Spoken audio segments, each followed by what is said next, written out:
Corona کے سبب ملک خطرناک حالات سے جوجھ رہا ہے۔ کورونا کو ڈاؤن کرنے کے لیے لاک تو ضروری ہے، لیکن اس لاک ڈاؤن سے مختلف لوگوں کو مختلف مشکلات کا سامنا بھی کرنا پڑ رہا ہے۔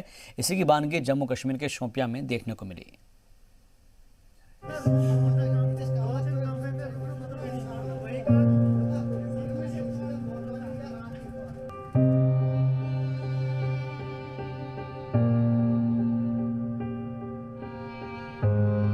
کچھ نہ کہنے سے بھی چھن جاتا ہے اعجاز سخن، ظلم سہنے سے بھی ظالم کی مدد ہوتی ہے۔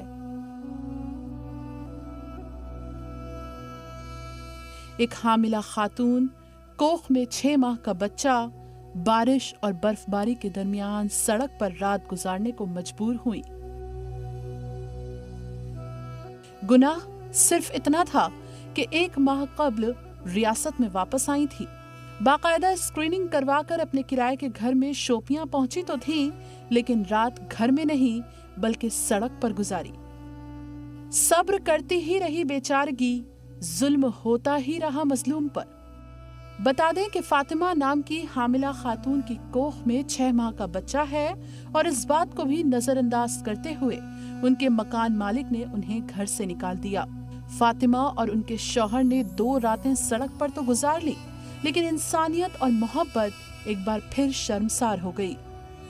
مکان مالک نے فاطمہ کو گھر سے نکالتے وقت یہ تک نہیں سوچا کہ 6 ماہ کا بچہ کوکھ میں لیے آخر فاطمہ اور اس کے شوہر جائیں گے کہاں؟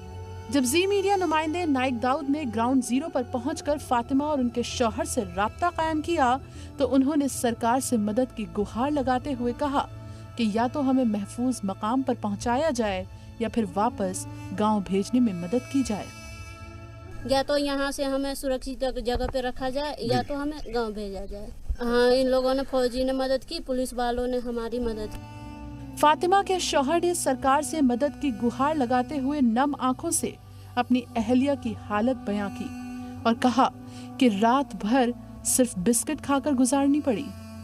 کمرہ ہمارا نہیں کرایہ کو کہیں مل رہا ہے کشمیر میں، سرکار سے یہی سویدھا ہے کہ سر ہم کو کچھ مدد کیجیے نکالنے کا۔ بیوی پریگننٹ میں ہے، ڈیلیوری پیشنٹ ہے، اور رات بھر برف میں مرے ہیں بسکٹ کھا کھا کے۔ بس اڈے میں باتھ روم میں سوئے ہوئے تھے سر۔ اب دنیا میں کوئی اب ہم کیا کریں؟ جب زی میڈیا نمائندے نائک داؤد نے مکان مالک سے بات کی تو انہوں نے وقت اور حالات کی مجبوری بتاتے ہوئے پلہ جھاڑ لیا۔ آپ بیٹے کی طرح رکھا ہے، اسے نکالا نہیں میں نے سر، مجبوری ہے نا۔ ادھر مقامیوں سے بات کی تو انہوں نے کہا کہ لوگوں نے مکان مالک کو فاطمہ کو نکالنے کو مجبور کیا، لیکن پھر مقامی پولیس نے متاثرہ کی مدد کی۔ لوگوں نے ان کو مجبور کیا کہ اس کو یہاں نکالو۔ انسانیت کی بھی کوئی چیز ہے۔ پھر تو یہاں کے لوکل پولیس نے اس کی مدد کی، اور میں نے مطلب ڈی سی صاحب سے بھی مطلب کہ نوٹس میں بھی لایا۔ تو اس میں ایک بات ہے کہ ہم گورنمنٹ سے اپیل کرتے ہیں کہ ایسے شخصوں کی باضابطہ اسکریننگ کر کے ان کو ریہیبلیٹ کیا جائے۔ یہ ظلم دیکھیے کہ گھروں میں لگی ہے آگ اور حکم ہے مکین نکل کر نہ گھر سے آئیں۔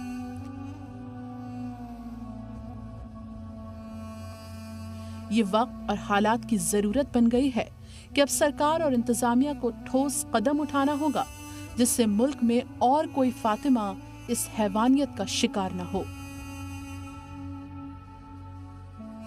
نائک داؤد کی رپورٹ، زی سلام۔